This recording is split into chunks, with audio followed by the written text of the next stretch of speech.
Welcome to the Midnight Stories Club. Here, we don't chase sleep, we chase shadows. Each night, a tale is shared. Each tale darker than the last. Sit back. Light fades. The stories begin.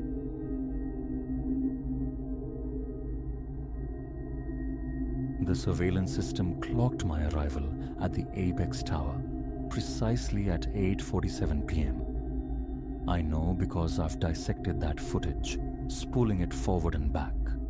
A desperate attempt to anchor the night's unraveling horror in objective reality.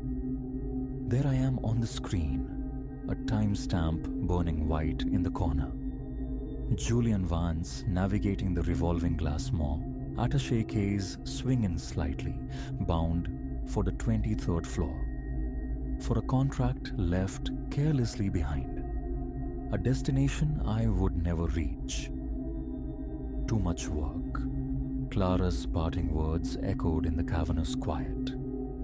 Tonight, perhaps, was the final, damning proof. The cleaning crews had already coasted through, leaving the air sharp with ammonia, a scent that pricked the back of my throat. My own footsteps were alien claps against the polished marble expanse of the lobby. Hector, the night sentinel, was absent from his command post, patrolling perhaps or seeking refuge in the fluorescent hum of the restroom. No matter. My key card was sufficient passport. The document was all that mattered. Lobby illumination was throttled back to its nocturnal minimum. Skeletal light for a skeletal crew. Crimson emergency signs bled faint warnings onto the vast, indifferent walls. My leather soles announced my solitary passage toward the elevator bank. A quartet of identical brushed steel portals. I summoned a car. The third from the left chimed instantly, its doors parting with a sigh of contained air. Stepping inside, I thumbed the button for 23. The confined space smelled of industrial pine and something vaguely organic. The ghost of a forgotten lunch. The doors sealed me in, reflecting a distorted effigy. Hollows beneath the eyes, silver invading the temples, necktie loosened after a 14-hour siege. The very portrait of a high-stakes divorce attorney consuming himself. The indicator ascended, 4, 5, 6. Then came the awareness. Not a sound, not a shift in the air, but that primal, subcutaneous certainty of presence. Hairs lifting on my nape, skin tightening across my skull, the body's ancient alarm screaming, "Someone is behind you." I resisted the urge to whirl around. Instead, my eyes sought the mirrored steel of the doors and found him. A silhouette standing just behind my left shoulder. Tall, maybe 6 feet, clad in what seemed a dark suit. Utterly motionless. Yet, when I twisted my head, scanning the interior, emptiness. Just Julian Vance, his case, and the low thrum of the ascending cage. I blinked, hard, forcing moisture into dry eyes, then returned my gaze to the reflection. He remained. Dark suit, posture rigid, unmoving. But a swift, panicked turn confirmed the impossible. The elevator car was vacant. A frantic tremor took up residence behind my sternum. Beads of sweat erupted along my hairline. I instinctively pressed myself into the far corner, eyes darting between the tangible emptiness behind me and the impossible occupant mirrored before me. Floor 12. The reflected figure stood its ground. Details sharpened. Masculine frame, broad shoulders, head inclined slightly downward. The suit, black or deepest navy. Hands hanging loose at his sides. But the physical space behind me stubbornly refused to host him. My fingers, suddenly clumsy, fumbled at the control panel. Escape, immediate escape, became the only imperative. Yet, as my hand reached for the button to halt at the next floor, the ambient warmth plunged. The air turned glacial, sharp and biting, as if a walk-in freezer had materialized beside me. My own breath plumed visibly in the frigid atmosphere. Floor 15. I hammered the button for 16, then 17, my jabs growing more desperate. The elevator ignored my pleas, its ascent unwavering. The digital display climbed relentlessly. 16, 17, 18. In the steely mirror, the figure's head began a slow, deliberate ascent, lifting its face toward mine. Averting my gaze was a desperate, futile instinct. I squeezed my eyes shut, but the presence intensified, a palpable weight in the icy air. The cold deepened until my jaw vibrated with uncontrollable shivers. When I forced my eyes open, the reflection offered its face fully. Skin like bleached parchment, eyes reduced to vacant black pits, a mouth stretched impossibly wide, gaping into absolute darkness. Behind me, still nothing but empty air and chilling cold. A strangled scream tore from my throat, ricocheting off the metal walls, painfully loud in the enclosed space. My attaché case clattered to the floor. I pounded on the doors, shouting incoherently for release. The numbers continued their inexorable climb. 19, 20, 21. The reflection moved. 2 measured steps forward, bringing it directly behind my mirrored self.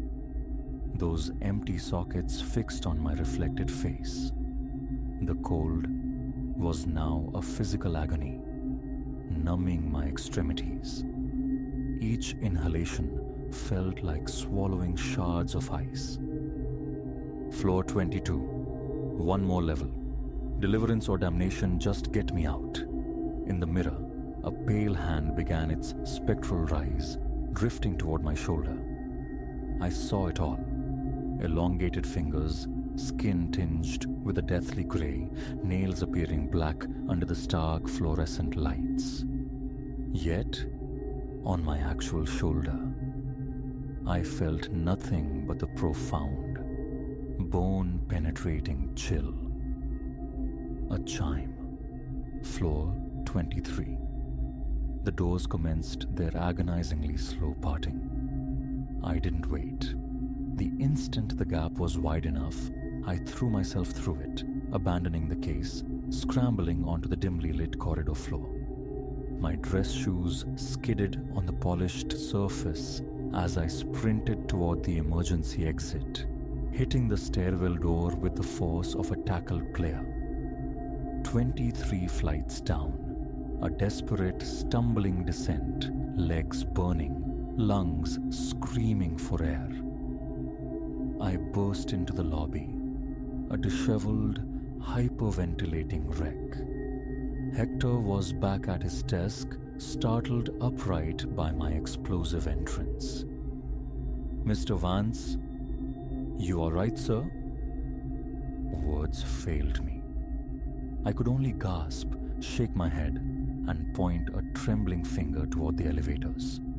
Hector, frowning, retrieved his heavy flashlight and moved to investigate. Just then, the 3rd elevator from the left announced its arrival with a soft ding. The doors slid open, revealing the empty car. My attaché case sat squarely in the center. Hector helped me review the surveillance tapes. We watched my entry, my solitary walk to the elevators. The camera inside the car documented my bizarre ballet of terror. Pressing into the corner, screaming at unseen horrors, battering the doors. In the corner of that internal footage, a temperature display chronicled the ride. A steady plummet from a comfortable 72 degrees Fahrenheit down to a chilling 34. I tendered my resignation the following morning, severed ties with corporate law entirely. Now, I work remotely, drafting simple wills, handling quiet real estate transactions. Stairs are my only mode of vertical transport. The elevator ride haunts my sleep sometimes. The encroaching cold, the reflected void, that reaching hand. But mostly, I suppress it. Yesterday, however, the past reached out. Sifting through archived emails, I unearthed a forgotten message from building management, dated 2 weeks prior to my ordeal. A mass communication I'd ignored, celebrating the tower's 50th anniversary with historical tidbits. One paragraph detailed a suicide back in 1989. A partner from another firm, working late, had taken a final plunge down an elevator shaft. His body, still suited, was recovered at the bottom of the third shaft from the left. My laptop snaps shut when dusk bleeds through the windows now. Late nights are banished. Sometimes, a flicker of movement in glass or polished chrome snags my peripheral vision, but I never turn to look directly into any reflection anymore. The fear of who or what might be gazing back is too potent. That night fractured my understanding of the world, blurring the lines between the concrete and the spectral, revealing the unsettling possibility of watchers residing just beyond the veil of reflective surfaces. Was the entity in the elevator truly the ghost of that unfortunate lawyer? Or did it merely borrow his form, his tragedy, as a convenient vessel? Perhaps there are beings indigenous to mirrors and steel, usually content to observe, but occasionally extending a cold touch to those like me, burning the midnight oil in hollowed-out buildings where the walls between worlds grow thin. I don't have answers. I don't want them. All I possess is the memory of what I witnessed in the elevator's treacherous gleam and the stark absence when I turned. All I know is the ice that permeated my soul, the terror, and the way that pallid hand reached for me in a world that wasn't quite mine. All I know is that the apex tower remains forbidden territory, and every mirror in my home wears a shroud after dark. Yet sometimes, in the deepest hours, the sensation returns. That prickle at the base of my skull, the subtle drop in temperature, the unnerving conviction that something stands directly behind me. And each time, I fight the instinct. I keep my eyes locked forward, because I know the rule now. Whatever you do, don't acknowledge the reflection. Don't meet its gaze. Don't look. Just stare straight ahead and pray the doors open soon.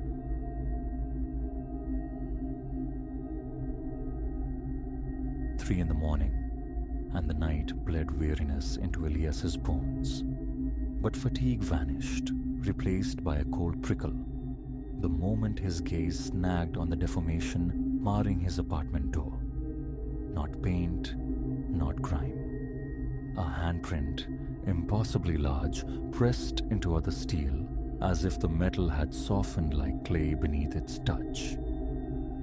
The graveyard shift at the distribution center, endless aisles, humming forklifts, the drone of inventory scanners had hollowed him out as usual.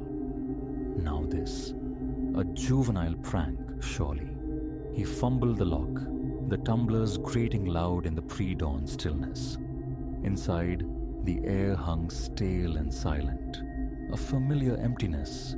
Keys clattered onto the worn laminate counter. Boots thumped onto the floor beside the overflowing recycling bin. The shower's hiss was a brief solace against the thrumming exhaustion. steam clouding the mirror, erasing his reflection. Clean shirt, worn boxers. He collapsed onto the mattress, oblivion claiming him instantly. A percussive crack shattered the quiet. Elias jolted awake, heart kicking against his ribs. Kitchen, like a cupboard door thrown violently shut.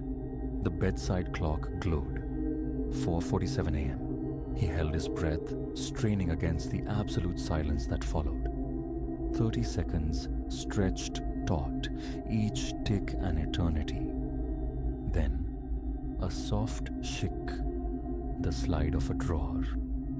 Another, a measured, almost thoughtful exploration of his belongings.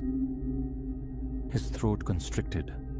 Alone. He was utterly alone. No spare keys existed. His phone, a lifeline, wasn't on the nightstand. Kitchen. Charging. Damn it! The metallic scrape of cutlery rattled his nerves. He slid from bed, the old floorboards groaning betrayal beneath his weight. Instantly the kitchen sounds ceased. A profound hush descended, heavier than before. From the closet, the familiar weight of worn ash wood, his baseball bat, knuckles bleached white around the grip. Through the door's narrow gap, a sliver of hallway darkness. Silence held sway, then yielded to a sound that defied logic. Footsteps, heavy yet bare, slapping wetly against the linoleum. The cadence was wrong, stumbling, arrhythmic, like something struggling to mimic walking. A shadow flowed past the door crack, impossibly elongated, stretching wrong. It halted just outside. Breathing followed, a wet, ragged inhalation like air struggling through mud, punctuated by a faint gurgle. The door eased inward, unhurried. Elias raised the bat, muscles coiled. What filled the frame wasn't human, towering, skeletal, its pallid grey skin stretched taut over angles that shouldn't exist. Arms like knotted ropes hung past knees that bent backward, avian and grotesque. Hands, vast and spidery, mirrored the imprint on his door. And the face, dear God, the face was a smooth, featureless horror, split ear to ear by a cavernous mouth teeming with needle-fine teeth, row upon glistening row. A thick, dark ichor, not water, dripped steadily from its chin, staining the carpet. The creature's maw yawned, impossibly wide, the wet breathing intensifying. A miasma rolled off it, wrought and stagnant pond water. Paralysis held him pinned. Then primal fear broke through. He swung the bat, a desperate arc connecting with its ribs. The sound was a dull thump, the bat rebounding as if striking stone, vibrating painfully up his arms before clattering away. The entity didn't react, merely extended one colossal hand. Elias scrambled low, ducking beneath the reaching limb, shoulder cracking against the doorframe as he fled. Adrenaline screamed through him. Down the hall, toward salvation. The front door. His hand closed on the knob. Locked. No, the deadbolt was thrown back, the chain loose. Still, the door held fast, immovable, sealed tight as a vault. A hot, fetid breath stirred the hair on his neck. The smell of decay intensified. He turned, slowly, dread coiling in his gut. It loomed, somehow larger, pressing against the ceiling, leaving damp smears. That impossible mouth stretched into a horrifying rictus, displaying endless teeth. A vast hand swept towards him. Elias threw himself sideways, crashing over the coffee table, scattering old magazines. Scrabbling up, he bolted for the kitchen. The phone, still plugged in, he snatched it. The screen remained stubbornly black, lifeless, impossible. A shadow engulfed him. The creature filled the doorway, contorting its unnatural frame, fingers splayed, wide enough to encircle him. He grabbed the nearest thing, a dripping steak knife from the drying rack. He lunged, slashing at the reaching hand. The blade bit deep into grey flesh. No blood welled, only a torrent of viscous black fluid that steamed and hissed where it spattered the linoleum, eating into the pattern. A sound tore from the creature, high-pitched, resonant, vibrating the very air, making Elias's teeth ache. The wounded hand retracted, but the other shot forward, blurringly fast. Steel-band fingers clamped around his ribs, crushing the air from his lungs, lifting him effortlessly. He was drawn towards the ghastly visage, the snake-like unhinging jaw, the overwhelming stench of the grave. Teeth, rows upon rows, gleamed. Panic surged. He plunged the knife into the creature's wrist. More black fluid erupted, splashing his arm, searing his skin like acid. A raw scream tore from his throat. The grip faltered. Just for an instant. He wrenched himself free, hitting the floor hard amidst the spreading, corrosive puddles. The bathroom, the only door left. Behind him, the creature's keening intensified, rattling window panes. He slammed the door, fumbled the lock, a futile gesture. The small window offered a sliver of hope. He scrambled onto the toilet, reaching for the latch. The door didn't just break, it detonated inward in a shower of jagged wood. A hand, larger than his own head, groped through the splintered opening. He lost his footing, tumbling backward, skull cracking hard against the porcelain sink. Stars burst behind his eyes. Prone on the tiles, blood warm on his face, he watched helplessly as the entity forced its grotesque bulk through the ruined frame. Its mouth gaped, but this time, something else emerged. A glistening black tendril, a tongue, writhing with its own obscene life. It touched his leg. Pain, white-hot and absolute, lanced through him. He tried to scream. Silence mocked him. Darkness crept in from the edges of his vision. The last image burned into his retinas. That cavernous maw descending, an abyss of teeth stretching into infinity. Then, oblivion. Sunlight, warm and incongruous, sliced across his face. Elias woke tangled in his sheets, the phantom ache of terror still clinging to him. A nightmare. Horrific, yes, but just a dream. Until his gaze fell upon the floor. Circular patches eaten through the carpet fibers marred the bedroom floor. The bathroom doorway yawned, a wreckage of splintered wood. And on the inside of his front door, mirroring the one outside, the impossible handprint remained, pressed deep into the metal's memory. 3 days have passed since that dawn. Sleep offers no refuge. Each night, precisely as the clock turns 4:47 a.m., the slapping cadence of wet footsteps begins anew in the kitchen, echoing in the hollow spaces of his apartment. Each night, they venture closer to his bedroom door.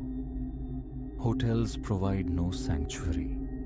The car, no escape. The sound finds him regardless. Last night, another print appeared, sunk into the hood of his sedan like a brand. Tonight marks the fourth vigil. A chilling certainty settles upon him. There will be no fifth dawn. Dusk bleeds purple at the windows. In a few hours, the clock will strike. Already, he hears it. The slow, steady drip of water from somewhere unseen, growing louder.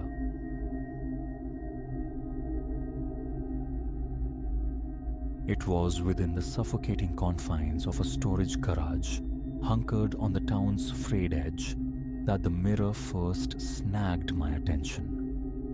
The air hung thick, a cloying blend of desiccated leather and the ghosts of stale coffee, dense enough that sweat bloomed dark patches across my shirt in the stifling, unvented heat. Silas, a local collector shedding his hoard, presided over the auction. His offerings were the usual detritus of accumulated years. Chairs shrouded in dust, lamps bearing the chips of misfortune, battered crates overflowing with vinyl memories. And then, propped with careless disregard against a rust-bleeding file cabinet, I saw it. Not imposing in stature, perhaps reaching my chest, yet framed in substantial timber, scarred and weathered. My gaze locked onto it, tethered by some unseen cord. No reflection greeted me from its surface, only a lusterless, pewter sheen, reminiscent of long-neglected silver.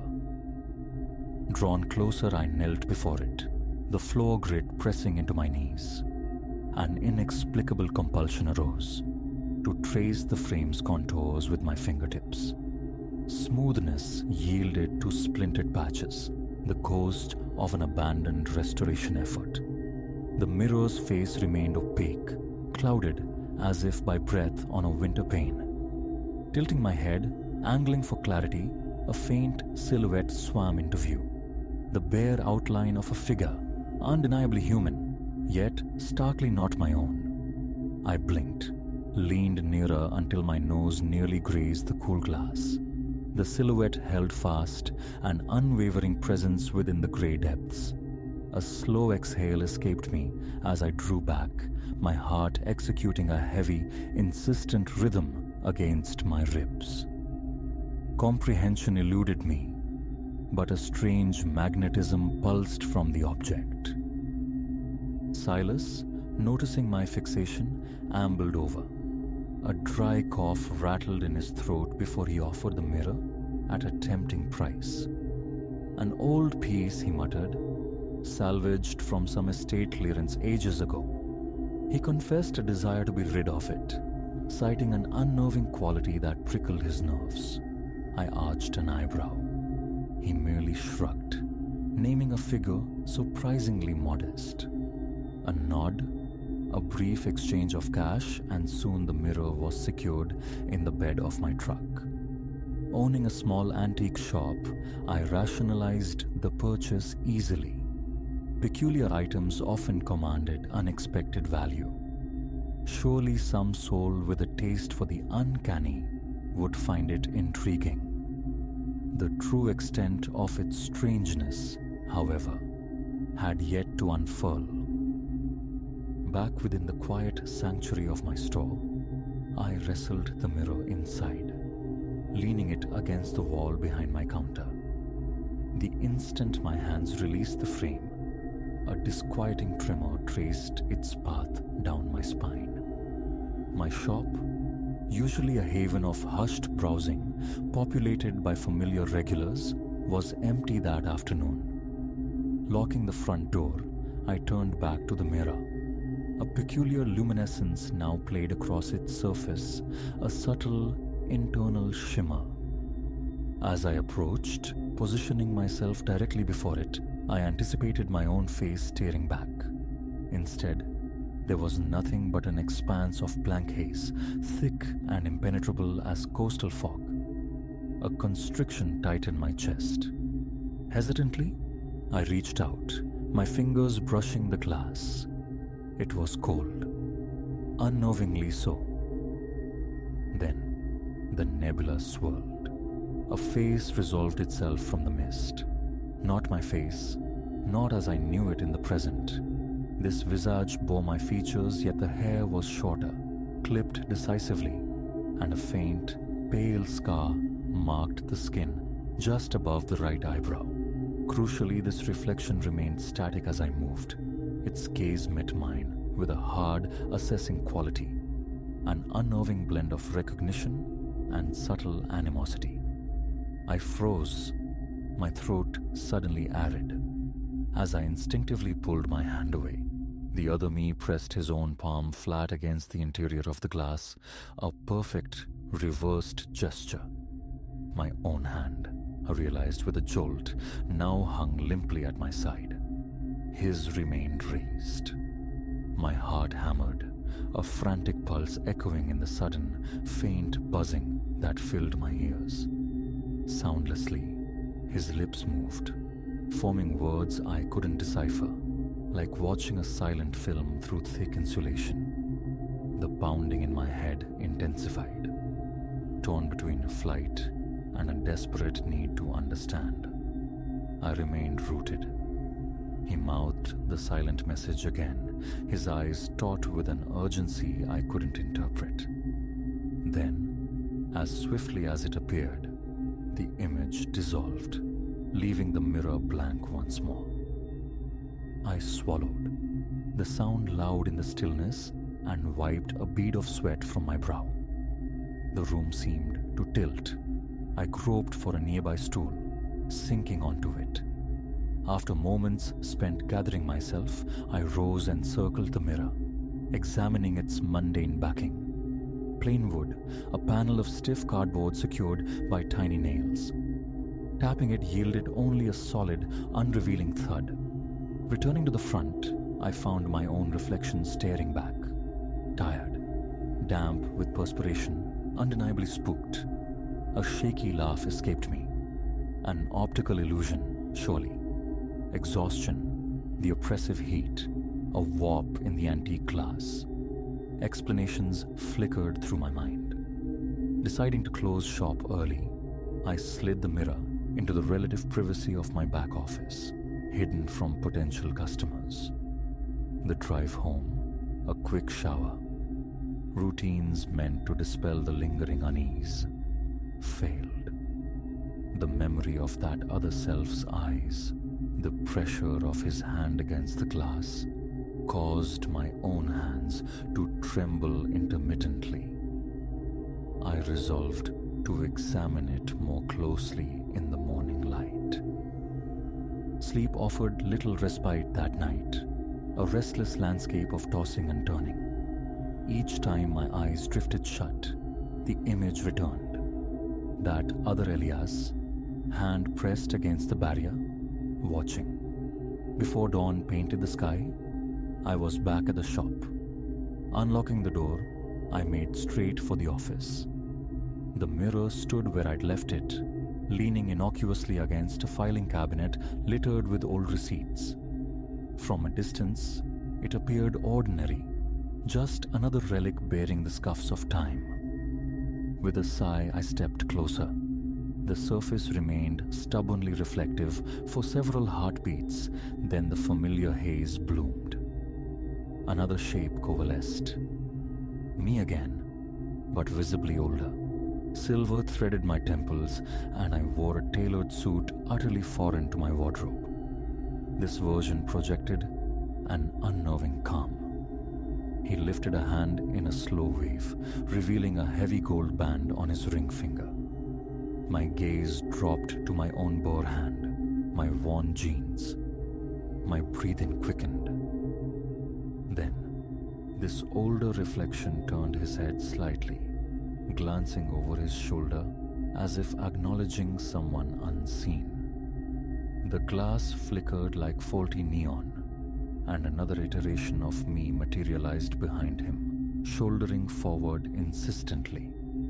This newcomer attempted to shove the suited figure aside.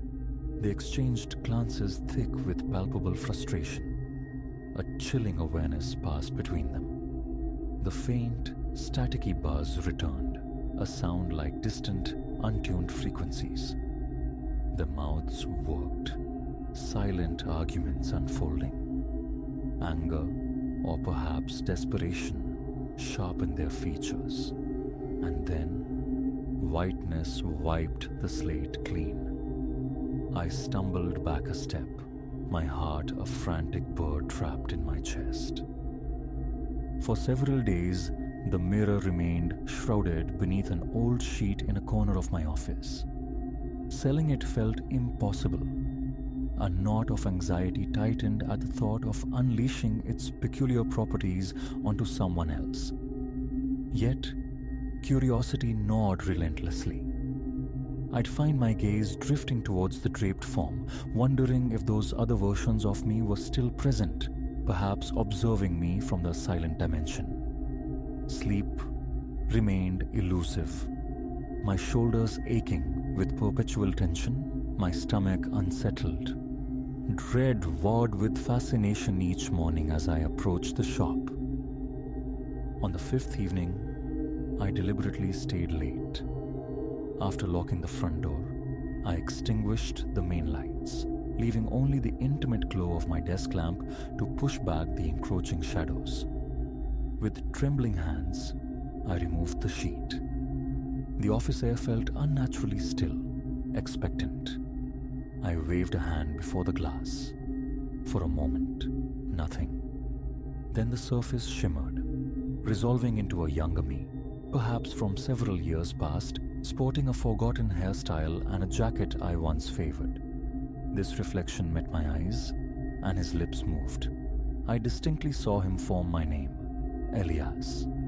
Instantly, a second reflection intruded, jostling the first. A third crowded in behind them. All bore my face, yet subtly altered. Different attire, hair, posture. My pulse surged. A silent altercation erupted amongst them, hands gesturing emphatically, fingers occasionally pointing directly at me. My chest constricted. Each reflection wore a distinct emotion. Raw anger, pleading desperation, steely determination. The younger one in the jacket tapped insistently on the glass, pointed at me, then shook his head vehemently. The older, suited figure slid into view from the right, pressed a finger to his lips in a conspiratorial gesture, then beckoned me closer. Another version, this one marked by hardship, a plaster cast encasing his left arm, pushed forward, countering the suited man's invitation with a sharp shake of his head. Then all three turned as a fourth materialized, stern-faced, clad in some unfamiliar, vaguely official-looking uniform. The silent squabble intensified, shoulders bumping, each vying for prominence at the forefront of the glass, like desperate petitioners at a locked gate. My stomach churned. Tentatively, I laid my hand flat upon the mirror's wooden frame. A faint vibration hummed beneath my fingertips, a subtle, rhythmic tremor. Swallowing hard, I leaned closer. "What do you want?" The words emerged as a ragged whisper, scratching against my dry throat. The older, suited reflection mouthed a response, but the others immediately erupted in silent protest. The uniformed figure forcefully shoved the suited man aside. The stumble looked jarringly real, confined within the mirror's plane. It was like watching phantoms trapped in a bottleneck, desperate for passage. My breath hitched. Questions spiraled. Were these potential futures? Were they battling for dominance, for the timeline I would ultimately inhabit? My attention snagged on the younger reflection in the jacket again. He pressed his hand flat against the glass, his eyes locking with mine. A wave of icy cold washed through me. Though sound remained absent, his mouth formed slow, deliberate shapes. "Don't listen," it seemed to plead. The suited man noticed, casting a furious glare at his younger counterpart. I recoiled, hands shaking uncontrollably. A faint, distinct sound reached me. Tap, tap, tap, like fingernails on glass, originating from within. Leaning forward again, I saw the younger reflection rapping on the barrier, pointing urgently at me, his eyes wide with frantic warning. My mind raced, adrift in a sea of impossibility. If these were futures, branching paths of my existence, How could I possibly discern who to trust? My heart hammered against my ribs with painful intensity. Perhaps, I realized with a sickening lurch, each was fighting for its very existence, needing to eliminate the others before I made some choice, conscious or not, that solidified one reality over the others. The suited man jabbed a finger towards the younger one's face. The man with the cast shoved the uniformed figure back. A silent, desperate war for precedence. Stumbling backward, I nearly upended a stack of archive boxes. My ankle twisted sharply. A groan escaped me as I grabbed the desk to keep from falling. Pain shot up my leg, but I remained upright, my gaze fixed on the mirror. The reflections were now engaged in a frantic, silent melee, pushing, shoving, their eyes intense, locking onto me whenever a gap in the struggle allowed. Bile rose in my throat. Sweat trickled into my eyes. Two paths seemed clear. Destroy the mirror, or attempt to understand, perhaps even control, its bizarre power. The memory of the cash I'd spent, coupled with the insatiable curiosity that had consumed me for days, stayed my hand from violence. I would try something else first. Reaching out, I pressed both palms flat against the cold glass. My breath hitched. The surface felt frigid, yet pulsed with that same subtle, lifelike vibration. The reflections froze mid-struggle, their gazes snapping towards my hands. Their eyes darted between each other, a silent, tense anticipation hanging in the air. I pressed harder, whispering, "I can't hear you. Show me what you want." Silence stretched for a beat. Then, the reflection with the cast reached into a pocket, producing a small, worn notebook. He began flipping pages rapidly, holding it up to the glass. The writing was illegible from my vantage point, but his insistence was palpable.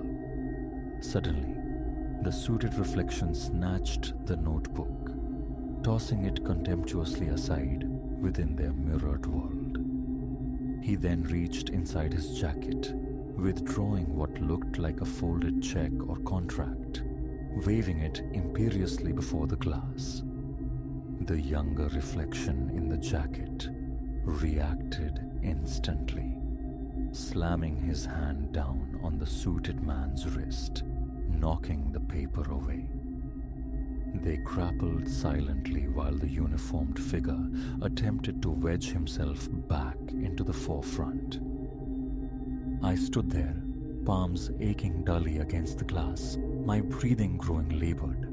My mind felt paralyzed, locked in observation of their desperate pantomime. The urge to pull away warred with an equally strong refusal to break contact.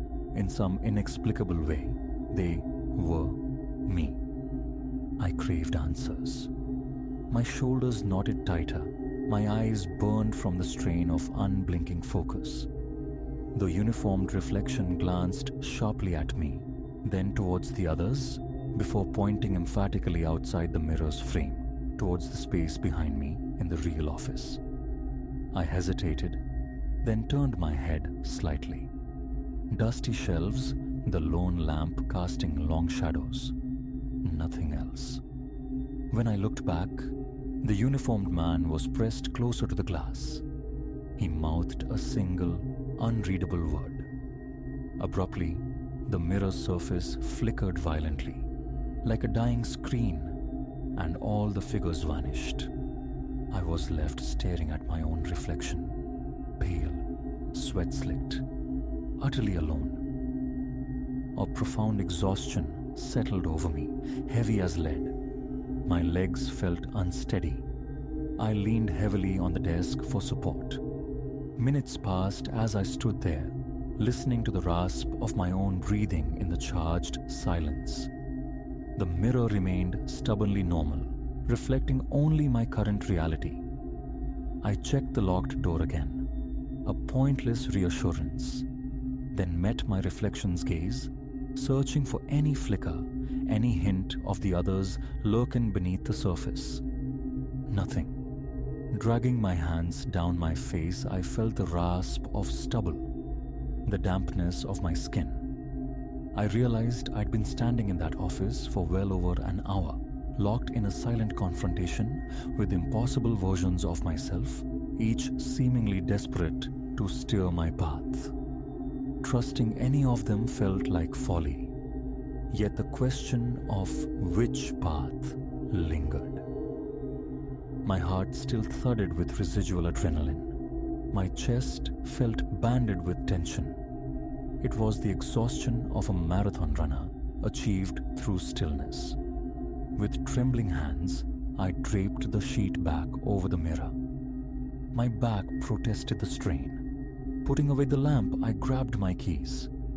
As I left the office, my eyes lingered on the shrouded mirror, half expecting the sheet to stir, to reveal an outline beneath. It remained inert. I locked the office, then the main shop door, stepping out into the cool embrace of the early night. The sky was a deep, starless velvet. The breeze felt good against my fevered skin, though my shirt clung damply. Climbing into my truck, I sat for a long moment, hands resting limply on the steering wheel, the silent film of the mirror replaying behind my eyes. It felt like holding pieces from a dozen different jigsaw puzzles, none fitting together. Finally, the engine rumbled to life. I drove home through deserted streets, the radio silent. My fingers drummed an unconscious rhythm on the wheel, my gaze fixed ahead, but my thoughts remained tethered to the mirror in the back office. Would they return? Was I meant to choose amongst them, to somehow select my own future? Their struggle seemed intensely competitive, as if they needed my intervention, my choice, to solidify their existence. The prospect was terrifying, yet the mirror's pull, its inherent mystery, held me captive. I wouldn't discard it. Not yet. Back home, I sat on the couch in the dark, my body stiff, a dull ache throbbing behind my temples. Switching on a lamp, I stared at the blank wall opposite, trying to impose order on the chaos in my head. A plan was needed, but formulating one felt like trying to map fog. An impossible thing had entered my life, residing now in my shop. A sliver of dark excitement pierced the pervasive dread coiling in my gut. I decided then, return at dawn, confront the mirror again. The not knowing was intolerable. I had to see if they would reappear, had to find some means of communication, however slight. Sleep came late, fractured and unsatisfying. Waking felt like surfacing from deep water, the familiar knot of anxiety tightening in my stomach, my limbs heavy, my neck rigid. I brewed coffee, abandoned it half drunk, and drove back to the shop through the pre-dawn gloom. Entering the office, I pulled the sheet away, bracing myself. The mirror remained placid, reflecting only the tired lines around my eyes, the slump of my shoulders. I leaned in, waiting, searching the depths. Nothing shifted. Nothing emerged from the gray. That was a week ago. Since that night, the mirror has offered only mundane reflections. Yet, every time I pass the office door, an electric jolt goes through me. Selling it remains unthinkable. Destroying it feels like severing a vital, albeit terrifying, connection. Those silent figures, their desperate struggle, they linger. Sometimes I catch myself noticing small details echoing what I saw. A jacket in a shop window, uncannily similar to the younger ones. A gold ring, gleaming on a stranger's hand that mirrors the suited man's. Now, every decision, no matter how small, feels freighted with unseen consequence. Which path leads where? Am I meant to choose? The mirror has irrevocably altered my perception of choice itself. The feeling persists, sharp and unsettling, that at any moment the glass might shimmer. The silent combatants might burst forth once more, vying for my attention, demanding I follow their lead. And with that thought comes the familiar tension, a vice grip on my chest that refuses to release. The mirror waits in my office, hidden beneath its shroud, and I wait too, caught in the web of its unanswered questions, listening always for the sound of a silent fight erupting just beyond the glass.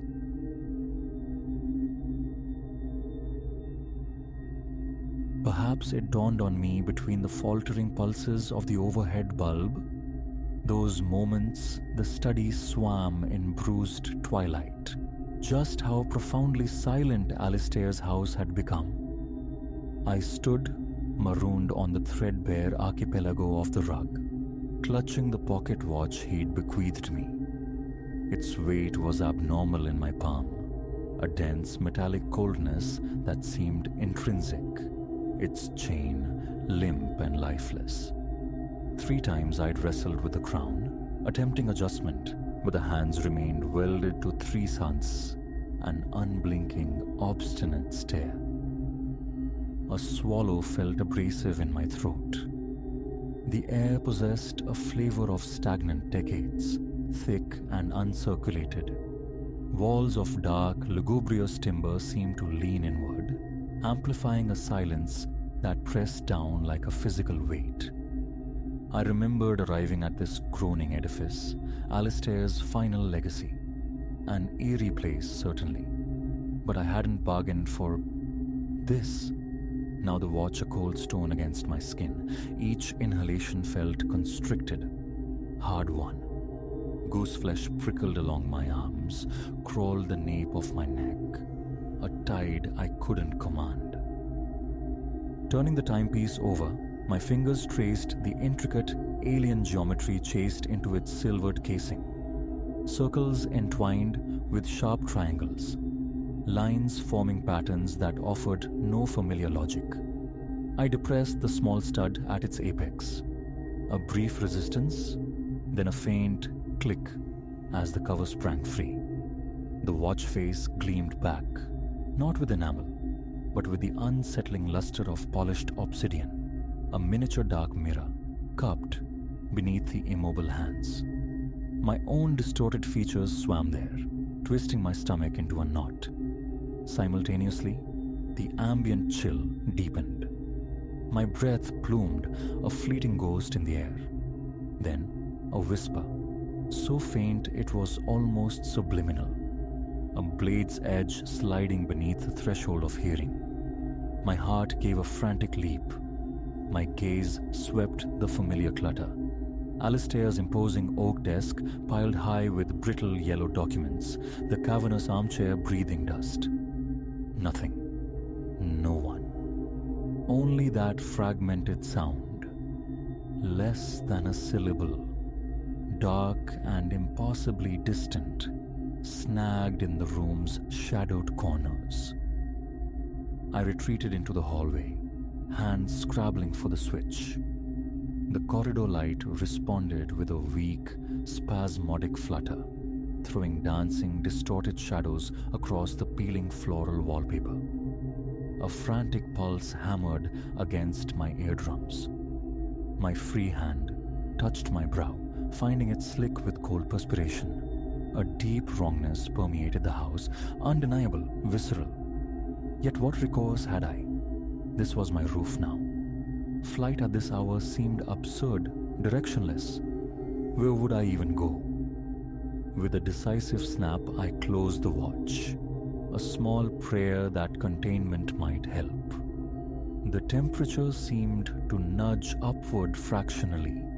though perhaps only in the theatre of my mind. Toward the living room I turned, seeking refuge, the solace of routine, perhaps tea. But crossing the threshold, I stumbled, vision blurring momentarily. When it cleared, I stood directly before the television's cold, blank screen, far across the room. How? The transit felt instantaneous, a blink erasing the intervening space. Disoriented, I glanced at the mantel clock. 9:12 p.m. My phone concurred. 9:14 p.m. Close enough, surely. A sigh escaped me. I pressed the watch between my palms. Still 3. Rationality felt slippery, elusive. A broken heirloom. Nothing more. Why then did the fine hairs on my neck prickle with such conviction? Sinking onto the sofa, I forced measured breaths. In, out. My lungs remained tight, unwilling. The silence coagulated, thickened, until a faint, deliberate creak sounded from the floorboards directly overhead. I knew the attic was deserted, a repository of forgotten things. Yet, footsteps padded softly, purposefully. My chest constricted. I surged to my feet, the watch's chain rattling against the coffee table as I set it down, propelled by a need to confront, to disprove the impossible. The ascent was slow, each stair tread groaning under my weight. My throat parched. At the end of the dim upper hall lay the attic door. My hand, trembling, closed over the knob, the metal bit with glacial cold. Pushing it open, I peered into its Stygian gloom. Dust motes danced like frantic constellations in the weak spill of light from the hallway. I fumbled for the pull chain dangling from the rafters. A bare bulb flickered, threatened, but held, casting a stark illumination over stacked boxes, spectral furniture under shrouds, Alistair's antique tools arranged in silent tableaus. Empty. Of course. I strained my ears. Only the frantic thrum of my own blood. The air hung thick with the scent of mildew and aged wood varnish. Turning to descend, my eyes snagged on something wedged behind a heavy wooden crate. A small, leather-bound journal. Retrieving it, I recognized the symbol embossed on its cover. The same unsettling geometry adorning the watch. I riffled through pages filled with Alistair's precise, spidery script. Phrases leapt out, stuck against the aged paper. Stolen time. The cycles, trapped in 3. The watch demands. A cold fist clenched around my ribs. I snapped the journal shut. The overhead bulb sputtered violently.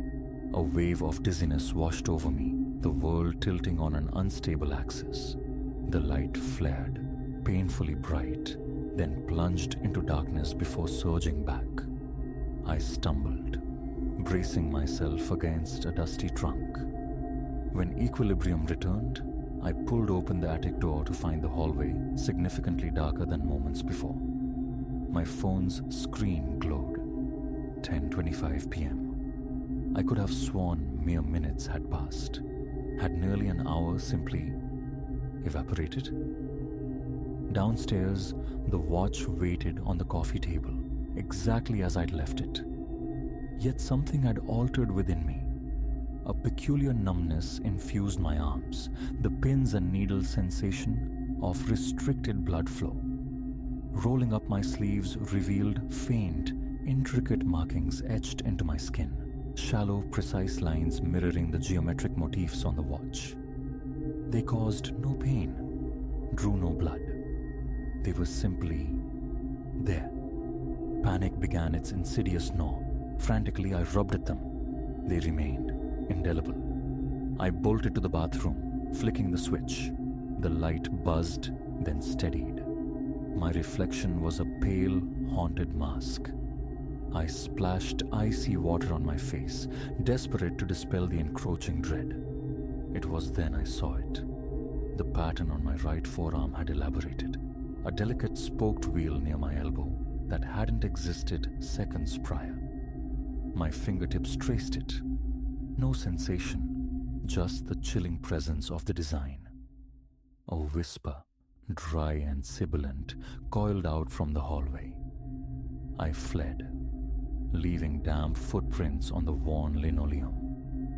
The watch, when my gaze fell upon it again, seemed to possess a greater density, as if feeding on my fear.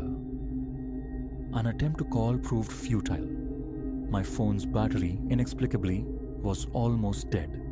The call failed to connect. Outside, the wind rose to a mournful howl, rattling the window panes.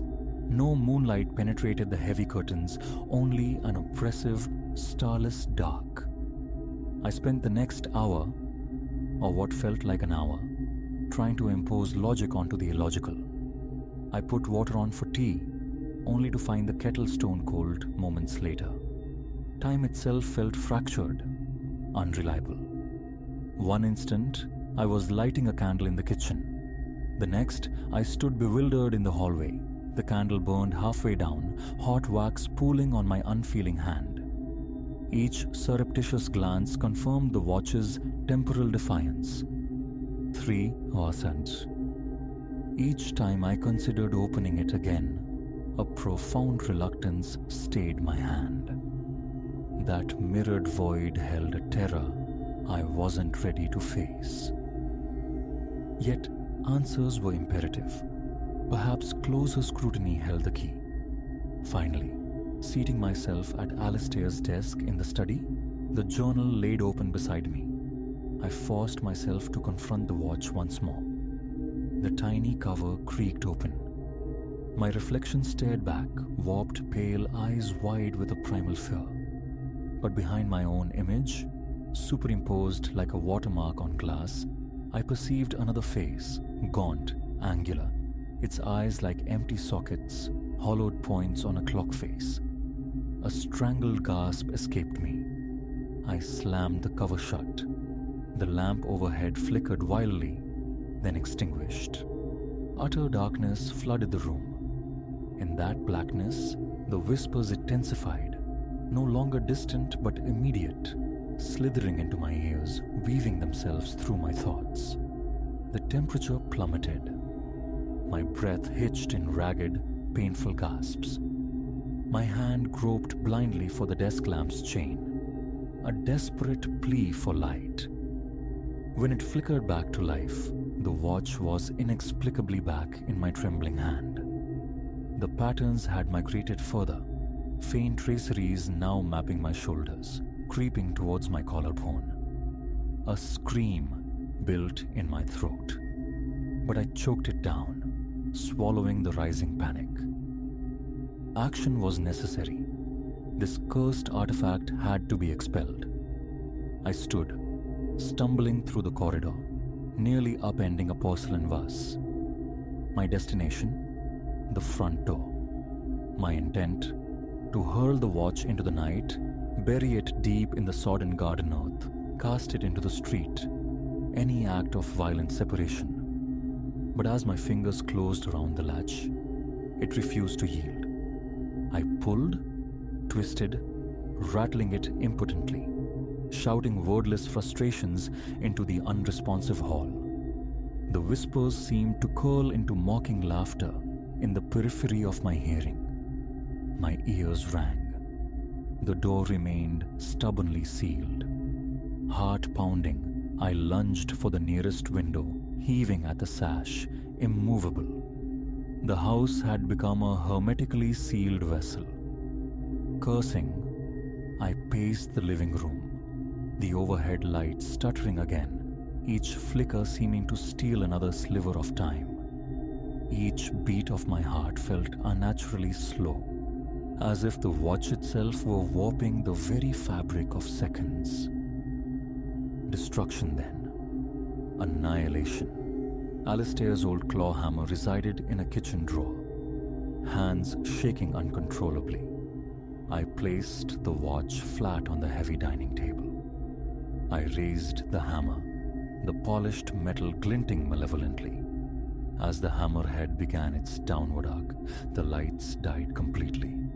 In the suffocating absolute black, something colder than ice clamped around my descending wrist. I froze, paralyzed. When the lights flickered erratically back on, my hand was empty. The watch was gone from the table.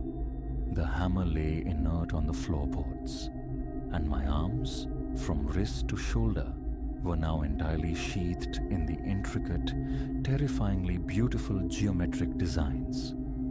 My breath came in shallow, inadequate puffs. There was no escaping it. I had to confront this presence. I staggered back toward the study. The leather-bound journal lay open on the desk, though I had no memory of leaving it so. A single phrase seemed luminous on the page. To escape its cycle, face the reflection and deny its claim. With trembling resolve, I retrieved the watch from wherever it had reappeared, nestled innocuously beside the inkwell, and forced the cover open one last time. My gaze locked onto the miniature dark mirror. I saw my own face ravaged by terror, and behind it, faint yet undeniable, the other, that silhouette of stolen time trapped behind the glass. I clenched my jaw, hot tears blurring my vision. "You can't have my time," I whispered, the words brittle, cracking. Gathering strength, I repeated it, louder, the sound roar in the stillness. "You can't have my time." A violent jolt, like a massive discharge of static electricity, surged through me, originating from the watch. The lights flickered with manic intensity. A profound nausea threatened to buckle my knees. Then, as suddenly as it began, it ceased. Silence descended, absolute and calm. The lamp burned with a steady, unwavering glow. The air felt warmer, breathable. I stood panting, sweat plastering my shirt to my back. The watch in my hand still read 3 zones. Yet some internal tension had eased. Glancing down, I saw the patterns on my arms had begun to recede, fading slightly, though still visible, like ghostly tattoos. Carefully, I placed the watch back on the desk, breathing deeply. My legs felt unsteady as I walked, almost floated into the hallway. Tentatively, I reached for the front door latch.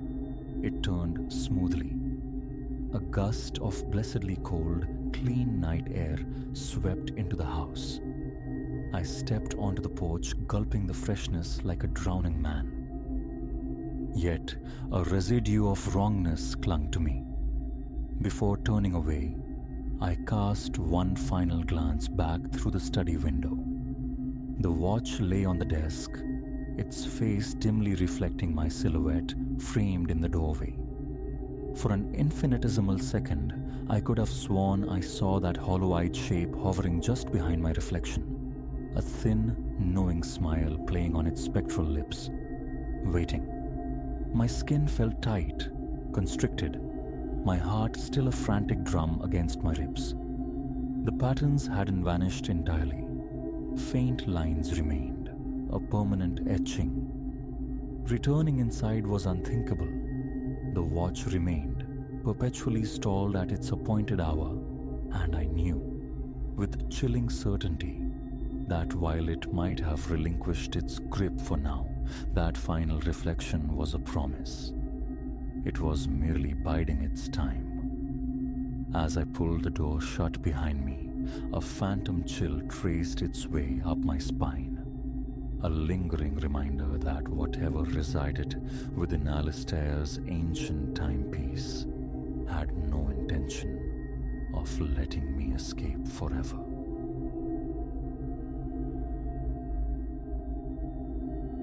The lock yielded with a click that resonated less like an opening and more like a seal being set, a sharp finality shivering along my nerves. As the heavy door groaned inward, exposing the timbered heart of the rented cabin, an intuition tightened within me. We were stepping across a threshold from which retreat might not be simple. If only the weight of that premonition had been truly understood then. "Behold, our wilderness palace for the week," Leo announced, his voice buoyant as he shouldered our bags across the worn plank floor. I trailed him inside, my gaze sweeping over the shadowed living space, dominated by a hearth of rough-hewn stone and the compact kitchenette tucked beyond. Its charm was undeniable, the kind born of deep woods and isolation. We'd unearthed the listing online, a solitary cabin promising sanctuary amid whispering pines, an escape from the city's relentless hum. Stunning forest vistas were advertised, a haven of tranquility. The price, almost suspiciously low, had been an irresistible lure. Yet, standing within its walls, a subtle dissonance pricked at me. The air hung thick, carrying a faint, subterranean dampness. Though clean, the furniture possessed a profound weariness, a patina etched by years by countless unknown occupants. And the floorboards, did they merely creak or did they groan with a voice beneath our tread? "Perhaps we could invite some air in," I ventured, aiming for casualness to dispel the gathering unease. "It feels a bit preserved in here." Leo nodded, approaching the nearest window. He wrestled with the sash, muscles straining until it finally surrendered, sliding upward with a protesting shriek of wood against wood. "Seems they prefer it sealed," he quipped. A smile touched my lips, thin and forced. Something about the window's stubborn reluctance resonated unknowingly, as though the cabin itself resisted the intrusion of the outside world. The remainder of the afternoon dissolved into the rituals of arrival, unpacking garments into drawers that smelled faintly of cedar and thyme, arranging our provisions within the confines of the small refrigerator.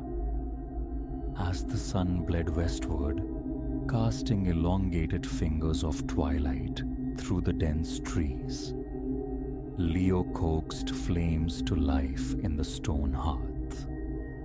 Its burgeoning warmth and the dance of flickering light began to soothe the frayed edges of my nerves. "See," Leo murmured, an arm circling my shoulders as we settled onto the sagging sofa. Exactly the decompression we craved. A chance to just be. I leaned against him, willing his conviction to become my own. But as the darkness outside deepened, coalescing into an impenetrable wall beyond the glass panes, the sensation of being observed returned, insistent.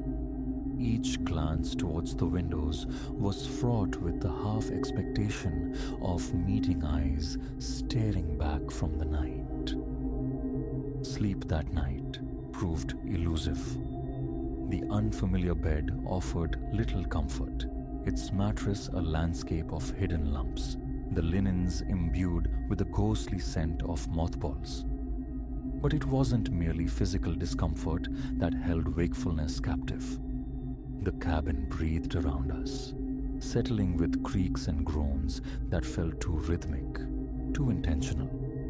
Once a distinct pattern, like footfalls pacing the hallway just outside our door, brought my heart leaping into my throat.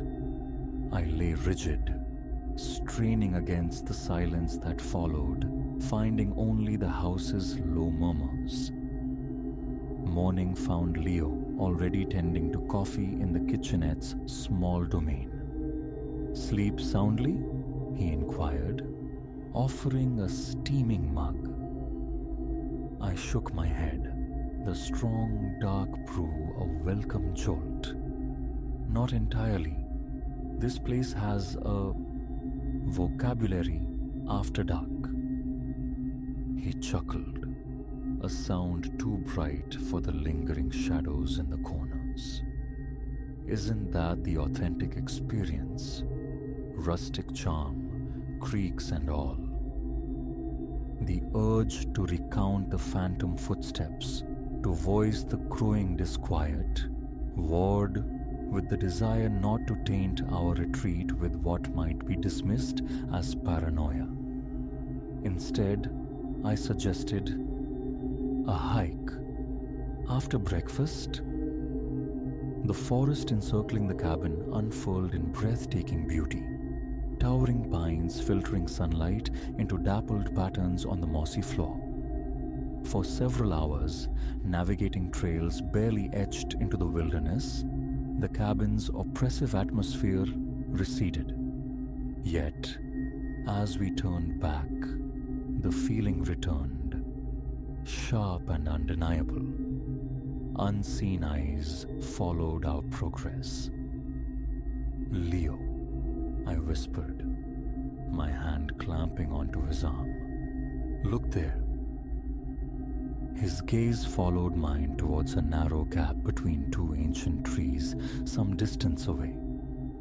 For a fleeting, heart-stopping instant, I perceived a form, a stark silhouette against the shifting light, utterly still. Then I blinked, and only empty space remained. Look at what? Leo asked, narrowing his eyes against the sun. Nothing, I murmured, shaking my head. A trick of the light, I suppose. But the certainty lingered. It was no shadow. And as the cabin loomed closer, a detail sent a glacial chill through me. The window we'd forced open the previous day was now shut fast, sealed tight once more. Did you close that window last night? I asked, striving to keep the tremor from my voice. He frowned, glancing towards it. No, don't think I did. Wind, maybe. I nodded mutely, unwilling to articulate the lack of any breeze strong enough to wrestle that stubborn sash shut. Besides, wouldn't such an event have produced a sound? As the day bled into evening, the strangeness escalated. Objects we distinctly remembered placing in one spot materialized elsewhere. Pockets of unnatural chill would bloom abruptly in certain rooms, stark contrasts to the summer warmth. And permeating everything, that constant, unnerving awareness of being watched. That night, cocooned in the inadequate security of the bed, the noises began anew, louder this time, imbued with a disturbing insistence. The familiar groans were now punctuated by a dragging sound from below, heavy and slow across the floorboards. Leo, I hissed, shaking his shoulder urgently. Are you hearing that? He sat bolt upright, rubbing sleep from his eyes. Hearing what? A sudden, resonant thump from the living room cut him off. The unmistakable impact of something substantial falling. Leo's eyes widened in the dimness. Okay, he breathed, throwing back the blankets. I heard that. Stay put, I'm going to see. No, my fingers dug into his arm. We go together. We crept down the hallway, Leo leading, the beam of a retrieved flashlight slicing nervously through the oppressive dark. It illuminated nothing amiss. The living room appeared precisely as we had left it. See? Likely just settling or something outside, Leo offered, though the confidence in his tone had frayed thin. We were turning back towards the bedroom when my eye caught something unfamiliar on the low coffee table. Beside the book I'd been reading lay a slim volume bound in bruised, aged leather. It hadn't been there earlier. Of that, I was certain. With hands that trembled visibly, I lifted it, opening the stiff cover. The pages within were dense with handwritten script, the ink faded, the loops elegant yet strained. As I scanned the entries, a frantic pulse began to hammer against my ribs. It was the diary of a woman named Agnes, a resident of this cabin decades prior. Her words chronicled unsettling events, objects migrating with sly intent, disembodied voices whispering in the dead of night.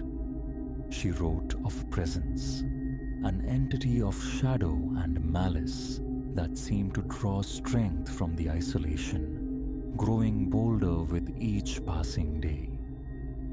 The final entry, scrawled with a desperate, jagged hand, froze the blood in my veins.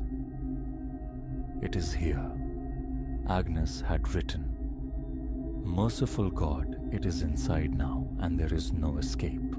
If this is found, do not linger. Run.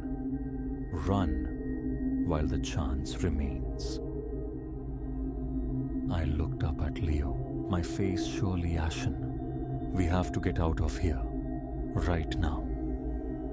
He opened his mouth, perhaps to argue, perhaps to rationalize, but at that precise moment, every light bulb in the cabin sputtered, gasped, and plunged us into absolute, suffocating blackness. And from the heart of that sudden void slithered a sound, low, guttural, and thick with ancient, malevolent amusement. We didn't pause. We didn't contemplate. Fueled by pure adrenaline, snatching only phones and the car keys, we lunged for the door. It resisted, seeming to push back against our frantic efforts, as if held fast by an unseen force. Then, with a final shoulder-jarring shove, it flew open. We burst out, sprinting across the gravel drive, the sharp stones biting into our bare feet. As Leo fumbled desperately with the keys, my gaze was drawn inexorably back to the cabin. Framed in the upstairs window, illuminated by some internal, unholy light, hung a face, not human, but a grotesque distortion. A visage of warped malice, its mouth stretched wide in a silent, terrifying rictus. The engine roared, catching life, and tires screamed on the gravel as we tore away from that place. We drove without speaking, without stopping, until the reassuring lights of the nearest town emerged from the darkness. There, we checked into a nondescript motel, spending the remainder of the night huddled close, starting violently at every unfamiliar creak and groan of the building. In the rational light of the following day, the temptation to rationalize, to dismiss the terror as shared hysteria or exhaustion-fueled hallucination, was strong. Yet, we both carried the chilling certainty of what we had witnessed, what we had felt. Our belongings remained behind. We never returned. A call to the rental agency, citing a sudden emergency, was met with surprising lack of inquiry. Even a partial refund offered without prompting. Weeks passed before the suffocating grip of the nightmares began to loosen. Driven by a morbid curiosity, we researched the cabin's history. What we uncovered painted a grim tapestry, chilling us anew. Over the years, other renters had fled abruptly, their accounts mirroring our own. Tales of inexplicable phenomena, of a palpable, hostile presence. And then, there were the others, those whose stays had ended not in flight, but in silence, their disappearances becoming cold, unsolved footnotes in the local law. We count ourselves fortunate, survivors who escaped the cabin's grasp. Yet sometimes, in the deepest hours of the night, when the world outside is still and silent, I feel it again. That subtle pressure, the weight of unseen eyes. And I wonder, with a dread that never fully dissipates, if some fragment of that place, some echo of its darkness, didn't follow us home. So, should you find yourself browsing, seeking that idyllic cabin, nestled deep in the woods, that perfect secluded escape, exercise caution. Sometimes the retreat that seems too good to be true harbors secrets far older and darker than the surrounding trees. And sometimes the things that stir in the night are terrifyingly real.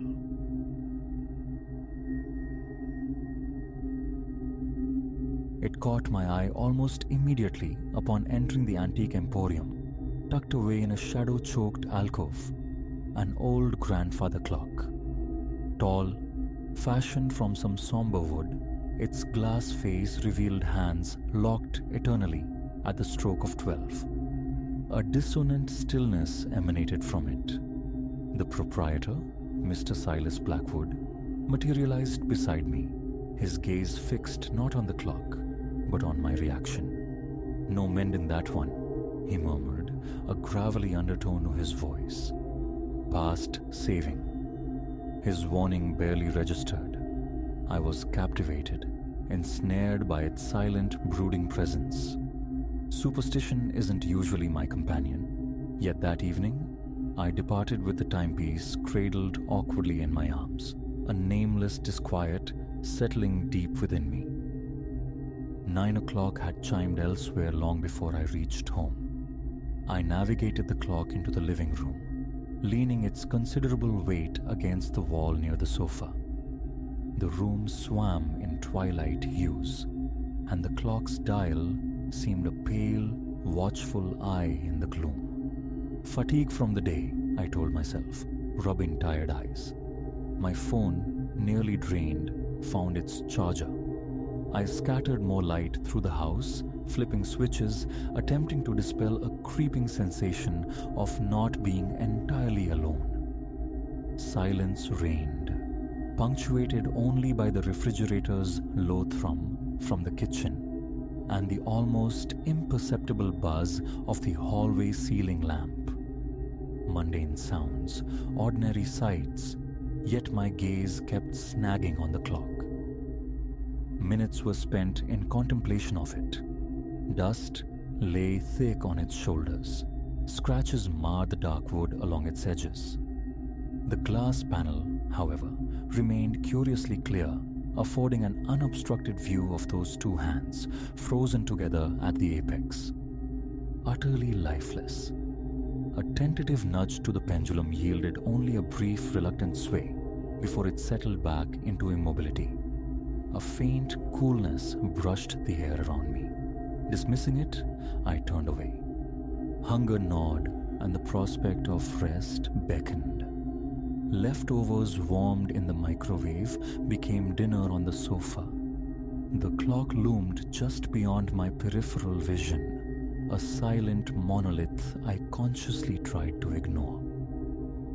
10:30 saw the television silenced. The familiar bedtime rituals followed.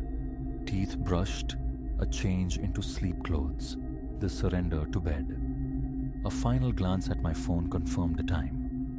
10:46 p.m. Darkness enveloped the room as the lamp clicked off. Sleep claimed me swiftly, until the resonant tolling began. Deep, ponderous chimes echoing like a forgotten cathedral bell across centuries. Dream-fogged initially, my mind struggled to place the sound. The bedroom lay steeped in absolute black. My bedside clock flared 12 odd a.m., its crimson digits blurred through half-opened eyes. Then the second chime struck, a vibration that seemed to pulse through the very walls. Heart suddenly leaping, I pushed myself up onto my elbows. The chimes persisted, 12 sonorous beats in total. Each impact tightened something in my chest, stealing my breath. By the final toll, I was starkly awake, slick with sweat. My fingers, trembling violently, fumbled for the light switch, nearly upsetting the bedside lamp. Illumination flooded the room, revealing everything in its familiar place, yet the air itself felt altered, charged. The fine hairs on my arms prickled. Realization dawned. The chimes had to originate from the grandfather clock downstairs. But it was defunct, broken, inert. A frantic hammering inside my ribs, I swung my legs over the side of the bed and crept into the hallway. A distinct coolness, a phantom draft, caressed my bare skin, though every window remained securely shut. The living room door stood slightly ajar. I nudged it wider.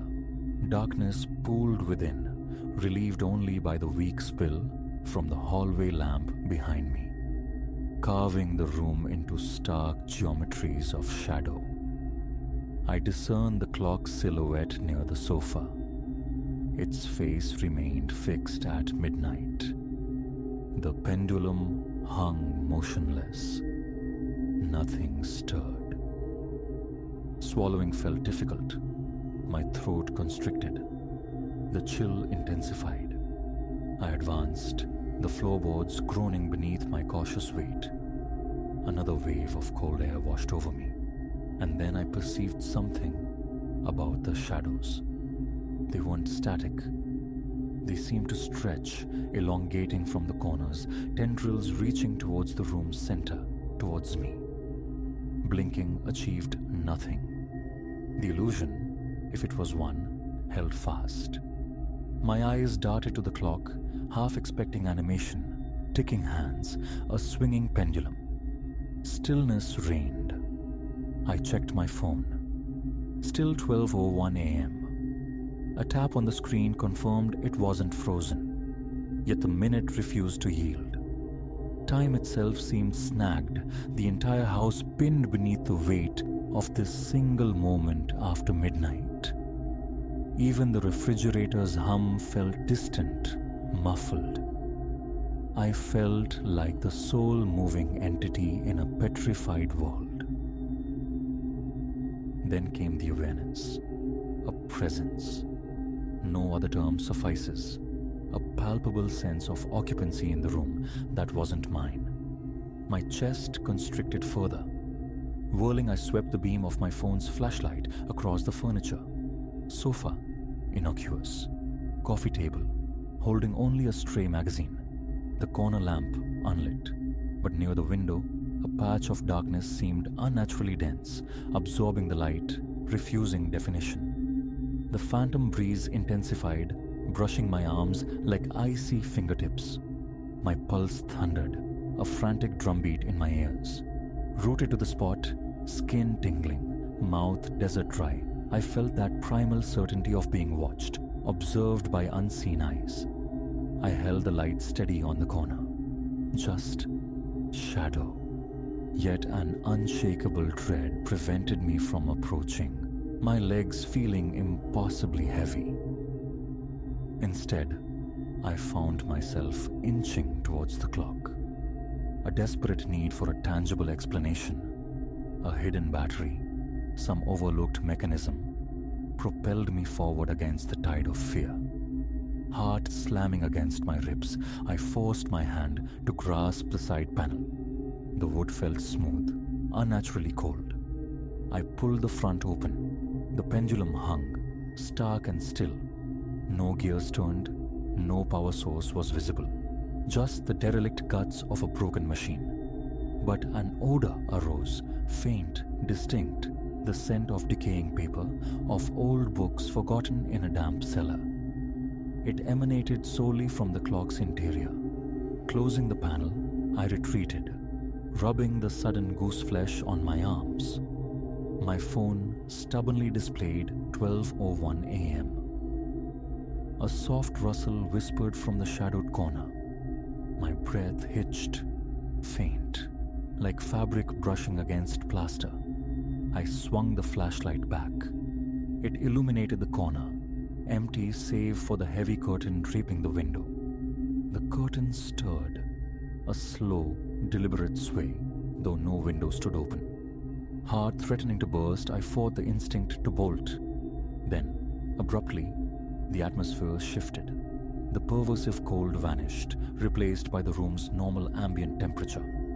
The curtain hung motionless. My phone screen flickered, then advanced. 12:02 a.m. The tension snapped.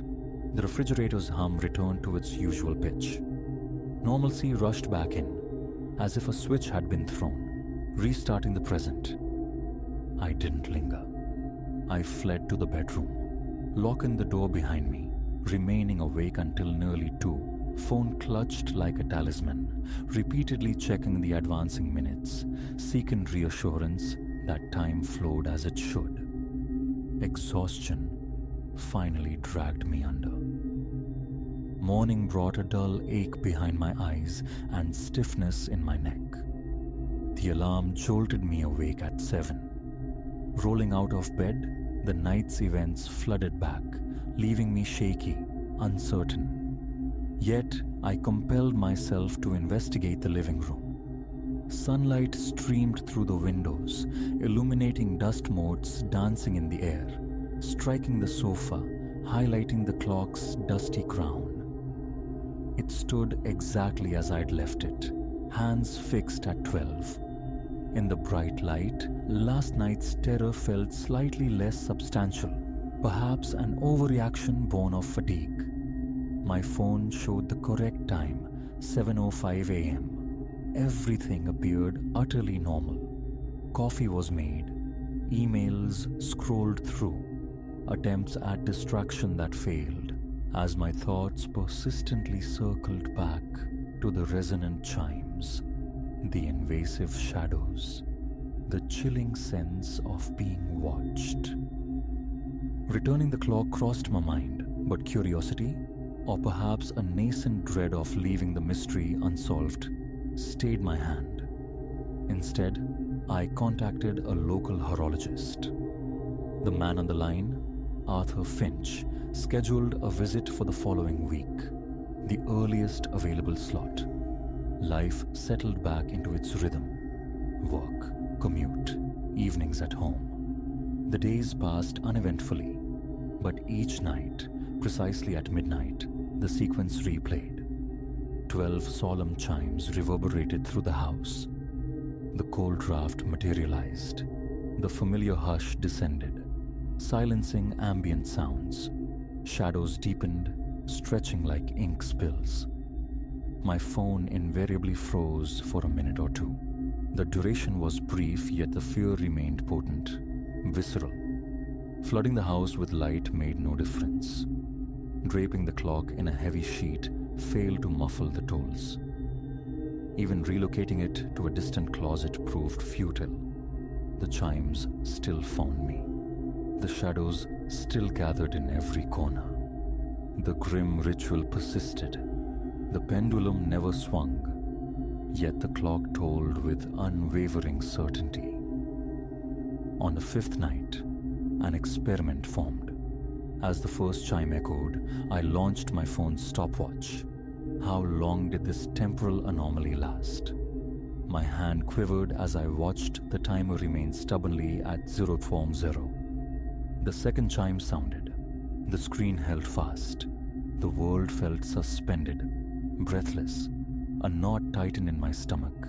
A curse escaped my lips, a futile attempt to anchor myself, but my mouth remained parched.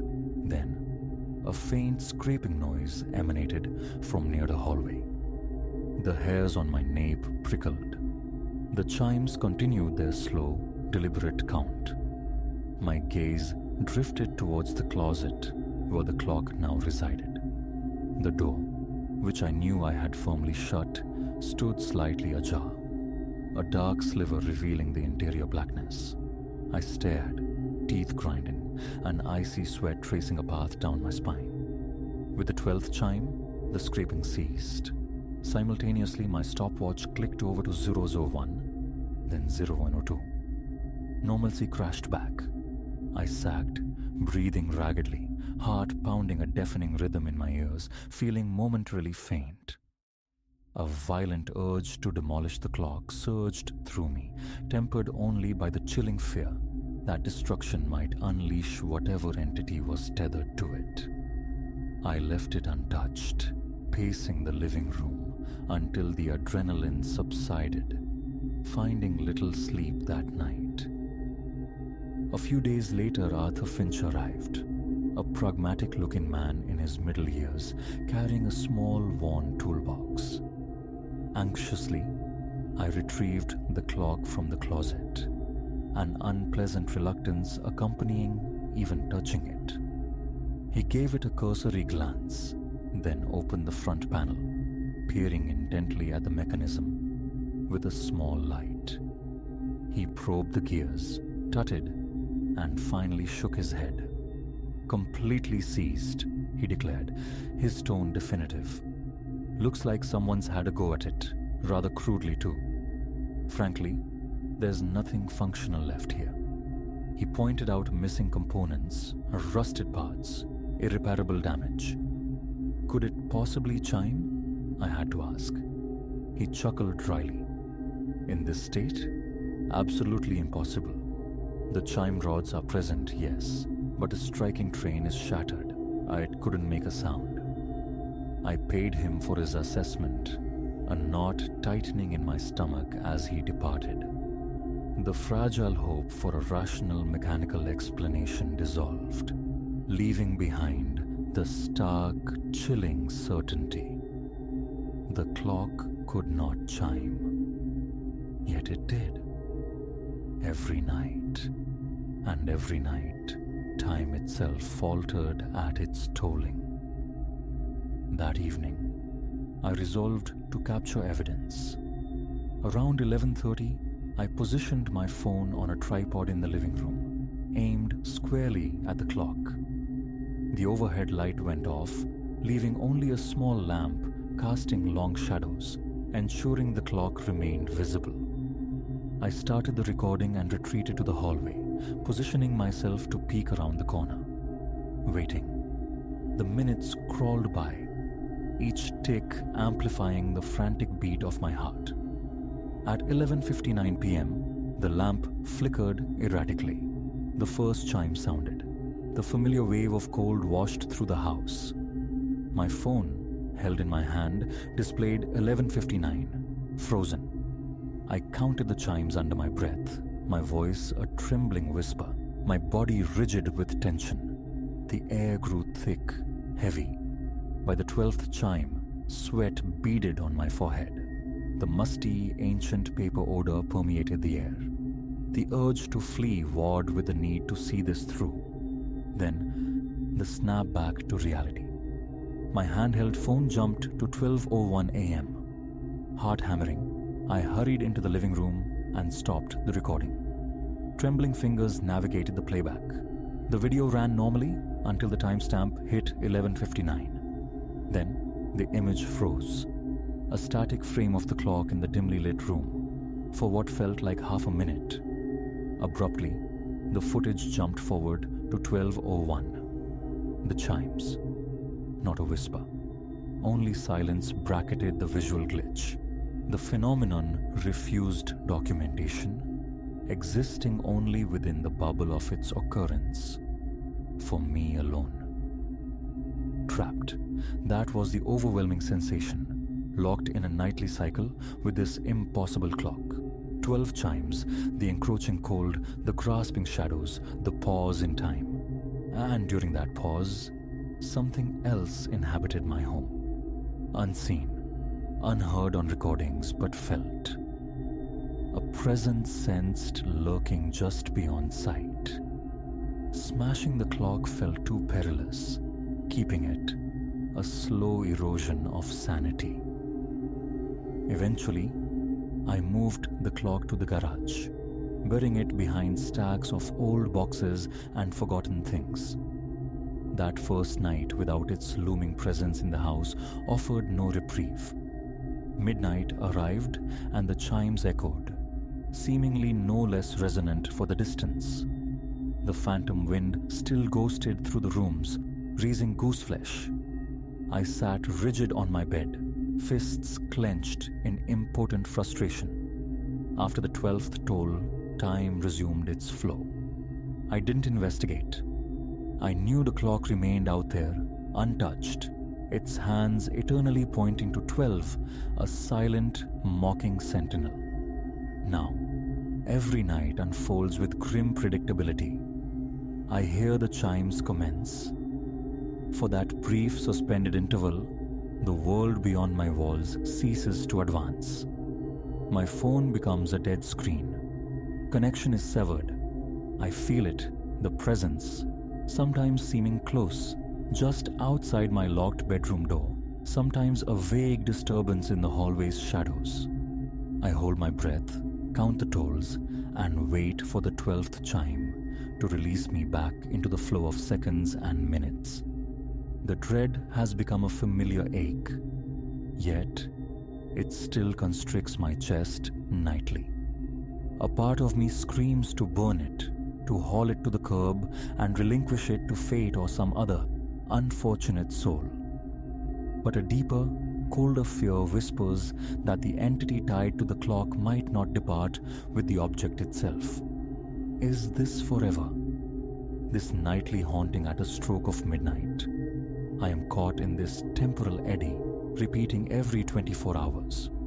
No physical harm has befallen me, but the constant siege of fear leaves its mark. My hands tremble more readily. Restful sleep is a forgotten luxury. I write this now, a message in a bottle tossed into the silence, because someone should know.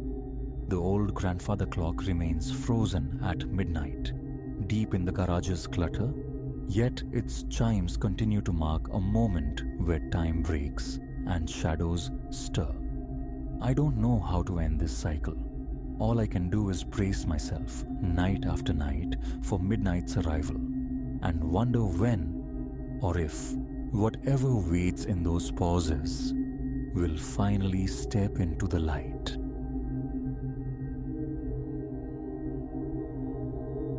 The memory clings like static electricity. The first time the number 813 was spoken aloud in the lobby.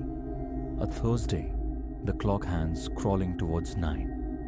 I, Elias, was adrift behind the front desk, anchored only by the columns of figures on invoices spread across the polished mahogany. Then the doors sighed open, admitting a man who swept the quiet space with a measuring gaze. His shirt was a roadmap of wrinkles, his grip tight on a small valise that bulged as if containing something desperate to escape. He drifted towards me. Not just any room, he specified, his voice low but oddly resonant. He required 813. A beat of silence. I explained the hotel's modest verticality, 3 floors culminating in room 310. No 8th story existed, therefore no portal numbered 813. His eyes flickered towards the brass cage of the elevator, then back to me, a silent dismissal shaking his head. He needed 813. No elaboration offered, no temper flared, just the calm, unwavering repetition of the impossible request. With a tap of keys, I summoned the floor plan onto the monitor's glow, a schematic rebuttal. As you can see, I reiterated, my voice perhaps too sharp. Room 813 is not part of this establishment. He regarded the screen with an unblinking intensity for several heartbeats before exhaling softly. Very well, he conceded. Whatever vacancy I had would suffice. I assigned him 307. The key, cool plastic, passed between us. He murmured thanks, turned, and was swallowed by the aged steel doors of the lift. An unease settled over me the instant they slid shut, a residue of his strange insistence. Why that specific, non existent number?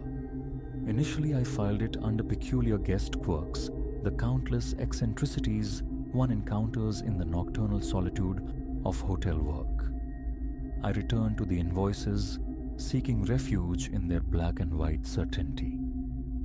Yet, for the remainder of my shift, each chime of the arriving elevator sent a jolt through me, a conditioned expectation of his return, his quiet demand for 8:13 echoing in the lobby's hush. Later, much later, when the city outside had surrendered to the deep quiet of 2 odd a.m., the desk phone shrilled, an internal line. The small display glowed accusingly. Extension 813. I stared, the digits blurring for a moment. A frantic pulse commenced beneath my ribs. A system fault, surely, I reasoned. Our antiquated network was prone to phantom signals, but the insistent ringing demanded action. I lifted the receiver. Only static answered, a faint, granular hiss like sand falling through an infinite hourglass. No voice, no breath, just the sound of emptiness. Hello, I ventured. Once, twice. Silence. Then, a distinct click. The line died. Replacing the receiver felt strangely final. A chill traced the nape of my neck, raising gooseflesh along my arms despite the lobby's regulated warmth. A technical error, I told myself again, grasping for logic. Old wiring, crossed signals. Yet the image of 8:13 burned behind my eyes. I watched the phone, a silent sentinel on the desk, half expecting its summons again. It remained inert. Around 3, needing to break the spell, I began my rounds. A familiar ritual on quiet nights, straightening lounge cushions, confirming the inward lock on the heavy glass doors, a slow patrol of the common areas. I took the elevator to the 2nd floor, intending a cursory walk down the corridor, a visual confirmation of slumbering peace. The plush carpet absorbed my footfalls, reducing them to muffled thuds in the profound quiet. Room 203, 204, 205 slipped past, unremarkable. Near the elevator bank, I paused, gazing through the tall window at the street lights painting stripes on the vacant pavement below. It was then I perceived it, an anomalous glow staining the far end of the hallway. Brighter than the standard ceiling fixtures, possessing an almost liquid quality. A knot tightened in my gut as I moved towards it, assuming a malfunctioning bulb. But drawing closer revealed not faulty wiring, but a door, positioned where no door should be, flush against the wall that terminated the corridor beyond room 210. And upon this impossible door, rendered in polished brass, was the number 813. I froze, a sudden clamminess slicking my palms. My own pulse throbbed a frantic rhythm in my ears. Tentatively, I advanced, squinting, verifying the numerals. Unmistakably, 813. The door itself seemed subtly different, smoother wood, a more contemporary handle than its neighbors. Hesitation warred with a pull stronger than reason. My hand reached out, fingers brushing the doorknob. Cold. A deep, penetrating cold. Simultaneously, a low hum vibrated through the air, the thrum of unseen machinery. A sharp pain lanced through my temples. I blinked, shaking my head to clear it. The hallway lights flickered, once, violently. When my vision settled, the door was gone, vanished, leaving only a seamless expanse of patterned wallpaper where it had stood. My hand hovered in empty space, the phantom cold of the knob still tingling on my skin. A ragged breath escaped me. I backed away, legs unsteady. Exhaustion, I tried to persuade myself. Hallucination born of fatigue. But the tactile memory of the doorknob, the undeniable solidity of its presence moments before. The rest of the shift passed in a blur of heightened awareness, every creak and groan of the old building amplified. I retreated to the lobby, the phone on the desk now seeming like a coiled thread. Mr. Finch, the occupant of 307, remained sequestered behind his actual door. Morning brought him down, punctual for checkout. He stood by the desk, key in hand, and inquired about extending his stay. Availability wasn't an issue, I confirmed. He nodded slowly. Then, predictably, "Is room 813 available tonight?" My reply was curt. "No, sir. That room does not exist." A pause stretched between us. He eventually conceded, stating he would retain 307. No further explanation was offered as he turned away. The questions burned on my tongue. "Did you call last night? Did you see anything unusual?" But his gaze, flat and strangely vacant, deterred me. It was the look of someone unsurprised, someone who perhaps already possessed answers I hadn't yet dared to formulate. That evening, I clocked in burdened by a nameless dread. Taking over from the afternoon manager, I feigned normalcy, busying myself with check-ins and inquiries, the lobby lights reflecting off the polished floor. By 10, only the night bellhop remained, likely dozing in the staff room's worn armchair. Around 11, the phone rang. The display flared. 8:13. My heart leaped, hammering against my ribs. I let it ring, staring, torn. Then, compulsion won. I snatched up the receiver. Again, the sound of distance, of static like whispers just beyond hearing. I spoke into the void, receiving nothing but the soft hiss. Then the click, the finality of the deadline. Investigation felt imperative. Perhaps the phone in 307 was cross-wired, mislabeled by the system. A quick check confirmed Mr. Finch was still registered, still present. Master key in hand, I ascended. The upstairs corridor was dim, the lights exhibiting their usual intermittent flicker. A known quirk of the building's aged nerves. I made straight for 307 and knocked. After a moment, the door opened a crack. Mr. Finch peered out, silent. "Did you attempt to call the front desk recently?" I asked. A simple shake of the head. "Is your phone operational?" He shrugged. "Haven't used it." "Could I test it?" He stepped back, granting entry. Inside, I lifted the receiver. A standard dial tone hummed. I pressed the button for the front desk. Downstairs, faintly, I heard the phone begin to ring. I hung up. Everything appeared functional. He watched me, his expression unreadable, offering no comment. I thanked him and retreated.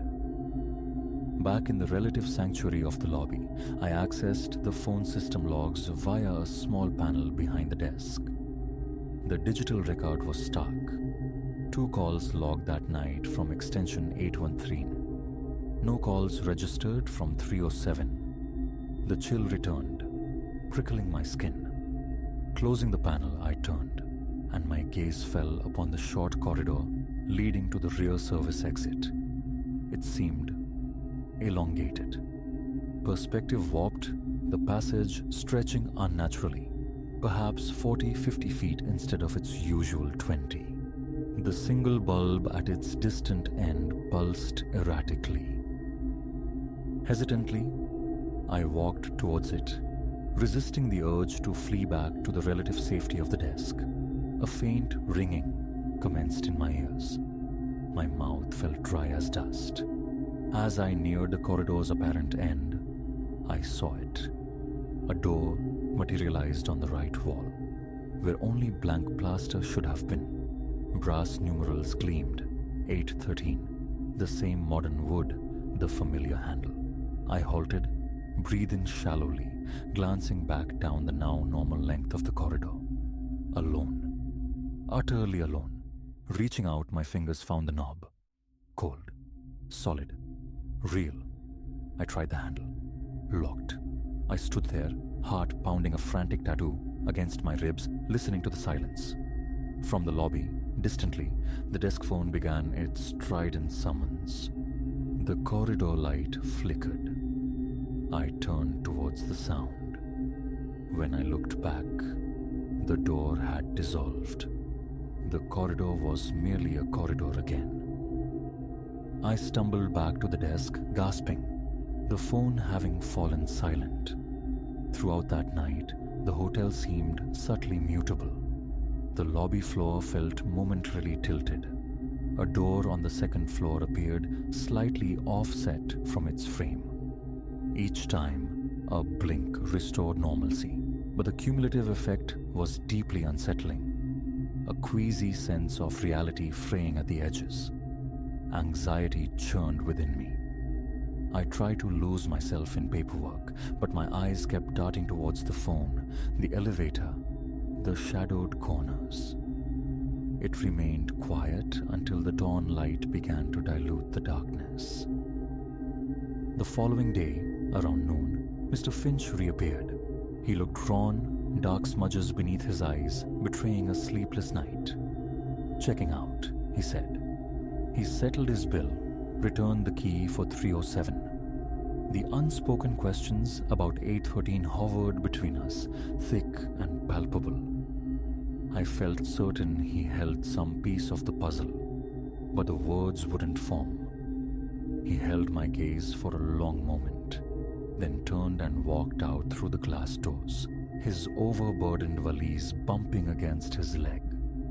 I watched him disappear into the city's flow. Perhaps I allowed myself to hope that evening his departure had broken the cycle. The hotel felt calmer. Around 10, however, a dull headache began to throb behind my eyes. I took a brief stroll around the lobby, trying to shake it off. And then the phone rang. Extension 813. A surge of adrenaline, hot and sharp, flooded me. I grabbed the receiver, almost shouting, "Who is this?" Static answered, thick and suffocating. Then beneath it, a whisper, indistinct, like words muffled by layers of heavy fabric. Impossible to decipher. I held my breath, listening. Click. Deadline. Slamming the phone down, a desperate resolve hardened within me. I needed proof, needed to confront the impossibility head-on. A full sweep, every floor. Taking the elevator to the third, I paced the corridor, methodically checking each numbered door, 301, 302, 303. All present, accounted for, ordinary. Down to the second floor, the same routine.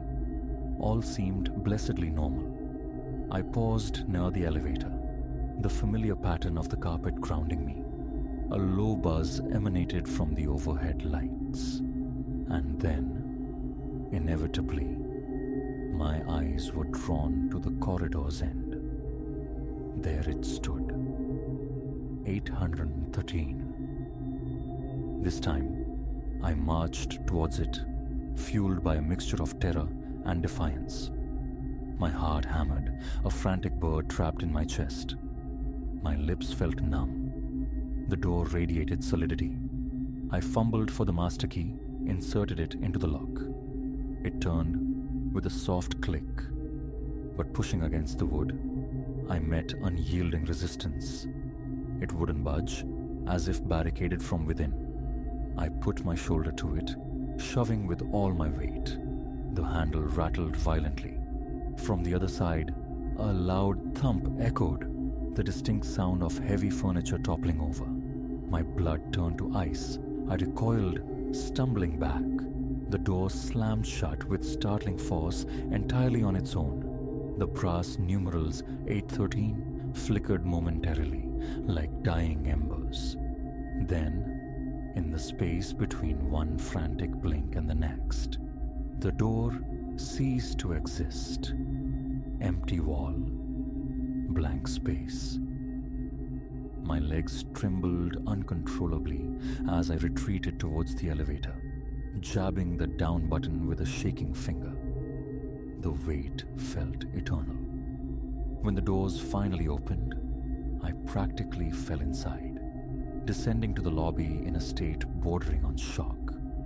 Lightheaded, my shirt clinging damply to my back, concentration became impossible. Every shadow seemed to writhe, every distant noise a potential harbinger.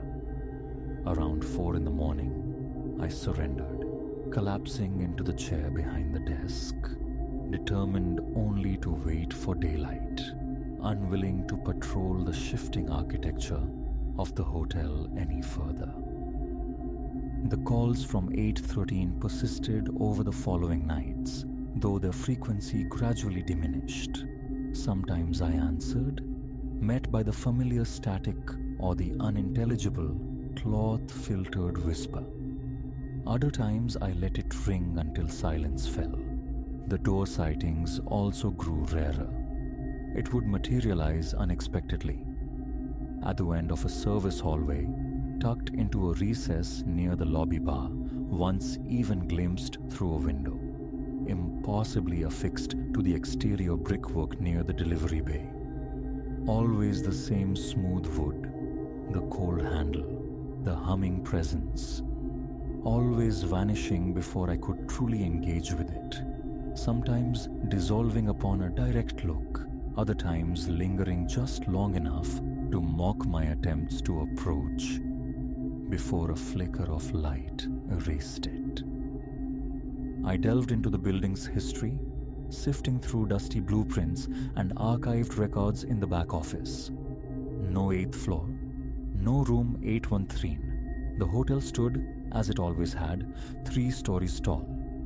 The phone system manual listed no such extension. Logic offered no purchase. I felt caught in a loop of dread and bewilderment. Quitting felt like surrender, yet each night shift began with a knot of fear tightening in my stomach. My manager dismissed my hesitant attempts to explain as stress, suggesting a vacation. But walking away felt impossible. Some part of me needed to understand. Eventually, a strange sort of peace settled. The calls dwindled to 1 a week, then ceased altogether. The spectral door sightings became sporadic ghosts in my peripheral vision, vanishing almost instantly. After 2 months of relative quiet, I began to breathe easier, cautiously allowing myself to believe the phenomenon had run its course, receding back into whatever dimension it inhabited. Then came a night steeped in profound silence. Deep into the shift, the lobby deserted, the city outside muted. I was reviewing handover notes, the only sound the soft rustle of paper. Suddenly, the familiar chill prickled the back of my neck, a warning colder than any draft. I turned slowly. There, where the solid oak door to the manager's office should have been, stood another door. Newly painted it seemed, the wood smooth, the brass handle gleaming under the lobby's fluorescent glare. And upon it, the number 813. My heart ceased, then began to pound with painful intensity. Flight screamed through my nerves, yet an opposing force, a terrible magnetism, held me fast. I rose, moving towards it as if in a dream, sweat beading on my palms. My hand reached out, closed around the knob. Cold. So cold. A tremor ran through me. I turned it. The latch yielded with a soft click. The door opened inward perhaps an inch. From the darkness beyond, that low electrical hum pulsed faintly. I leaned closer, peering into the blackness, a wave of profound nausea washing over me. Then, with violent speed, the door slammed shut, narrowly missing my fingers. I leaped back, heart hammering. A moment later, the impossible door was gone. In its place stood the familiar manager's office door, complete with the engraved nameplate. I stood there, catching my breath, the adrenaline leaving me shaky. My gaze darted to the silent phone. Backing away slowly, my mind raced, finding no anchor, no explanation. In that moment, I knew with chilling certainty the nature of room 813. Whatever it was, lay beyond my comprehension. It manifested, it called, it offered no reason, only its persistent, impossible presence. I remain at the hotel. Night after night, I perform the familiar rituals, checking in late arrivals, answering the mundane calls, walking the quiet floors. Sometimes a flicker at the edge of my vision, a door, the glint of brass numerals, down a hallway I know should be empty, near a stairwell corner that should be bare wall. When I turn to look directly, it's always gone, dissolved like smoke. I don't speak of it anymore. Who would believe? But I know what I saw, what I continue to see. And every time the phone rings in the dead hours, a tremor runs through my hand as I reach for the receiver, bracing myself, wondering if this call originates from a room spun from nightmare. And darker still, the thought sometimes surfaces. What if one night I find the door unlocked? What if I step across the threshold? What then?